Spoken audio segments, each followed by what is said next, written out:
Hey guys, this is Nick. Today's video is going to be a short one. So far, Strange Spotting is still a young channel, but I have loved every single moment along the journey. And most of all, I have appreciated your messages and interaction. I consider your criticism and observations a precious form of collaboration that will help improve my analytical skills and my videos quality in general. The fact that you stick around to watch and comment my videos is something I'll never take for granted. So, thank you. I feel like I should take the time to properly reply to your input and occasionally revisit past productions whenever I have something new to say.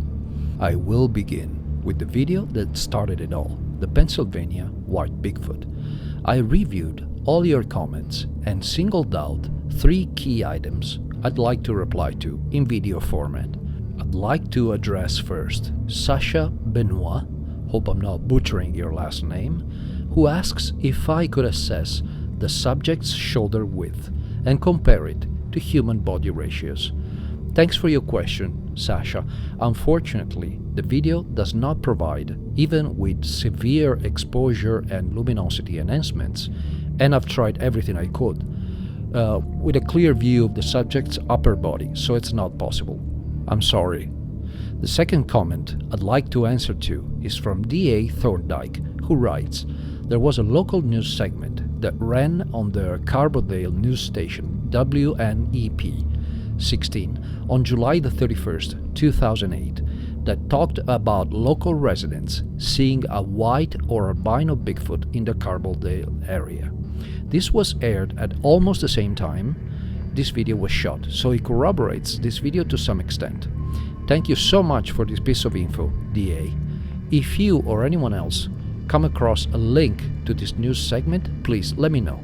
I think if these residents called the authorities or the news station independently from each other, the probabilities of this video being a hoax would be even lower.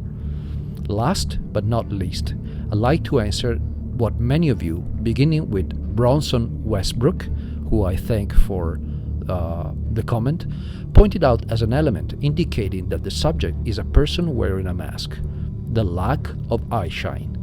This is indeed a significant element that deserves further inquiry.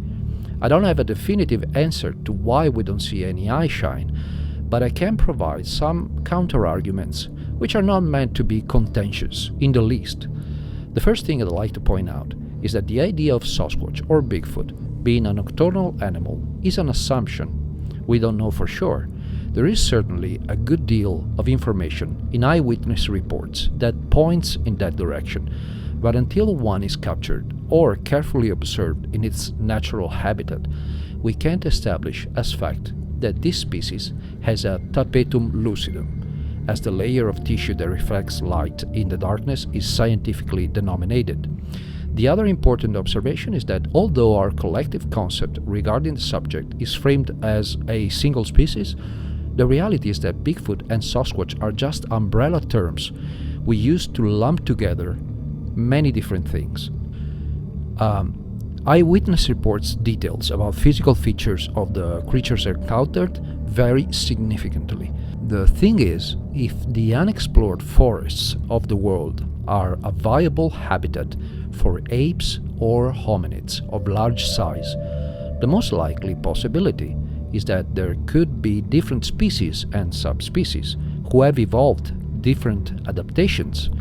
It's entirely possible that there are both nocturnal and diurnal species, with the latter not equipped with Tapetum Lucidum, so I'm not inclined to consider this detail of the Pennsylvania White Bigfoot subject proof of a mask.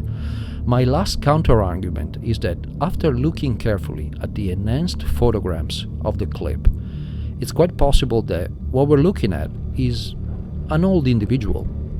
If this hypothetical species is real, I think it's safe to assume that some individuals survive until old age, and there's one disease that has been clinically observed in dogs to almost completely disable the eye shine: cataract. Cataract in humans is a condition that typically affects the elderly. Cannot study the same effect seen in dogs in Homo sapiens, since we don't have a Tapetum Lucidum. But what if a very close relative of ours, evolutionarily speaking, can lose the eye shine once it grows old and develop a cataract? What if the subject in this clip is a senior affected by cataract, and due to the low power of the torch used by the author, the eye shine is invisible? So that about does it for today. Thank you very much for watching this video, and stay tuned for more content about mystery, horror, and sooner or late, true crime. See you in the next one.